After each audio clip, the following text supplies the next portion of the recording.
Oke, kita hanya butuh 2 kuning telur saja, gula, garam, black pepper, vinegar. So all of this I'm gonna put in the description below.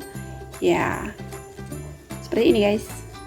Oke, kuning telurnya dipisah dengan putih telurnya. Jadi semua bahan tadi dimasukkan ke putih telur kecuali yang kuning. Oke, pelan sampai mengembang, sampai putih banget. Ini masih belum, ini masih berair, jadi belum putih banget. Sabar, sabar, sabar. Oke, pada akhirnya ini udah mengembang dan kamu bisa lihat kan bedanya tadi dan sekarang agak lebih smooth, like my face. Oke, kalau digituin udah nggak jatuh berarti ini sudah.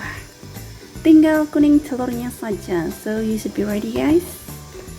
Pelan-pelan ya. Telurnya hampir saya buat ini yang kuning. Oke, jadi mix well the telur. Exactly like that. Gak usah begitu mix banget.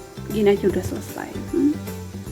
Aku campurin ini 10 grain. I'm not quite sure what does it called, but I'm gonna show you guys later.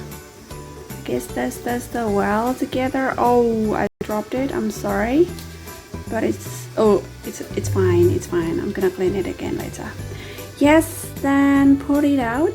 No. Pour into the white eggs. Just like that. Yes, exactly. One direction. No, don't do that. That is not the right way to stir. Yes, like that is the right one. Oke, jadi mix well.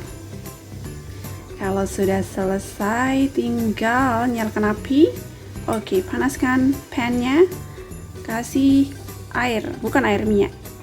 Jadi dilap bersih, saya nggak suka banyak minyak di situ.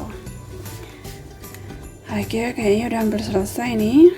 Oke, tutup rapat-rapat.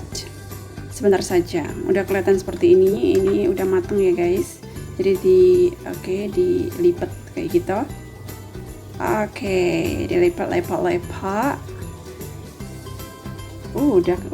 Dua telur ada akhirnya gede banget guys. Ini sangat cocok sekali untuk suami kamu, istri kamu, anak kamu for breakfast. Look at that, oh my god. Sedikit gosong tapi enak banget guys. Kalau nggak percaya, kamu harus mencobanya. Sangat mudah sekali tuh kan, enak banget. Ekspresi saya luar biasa.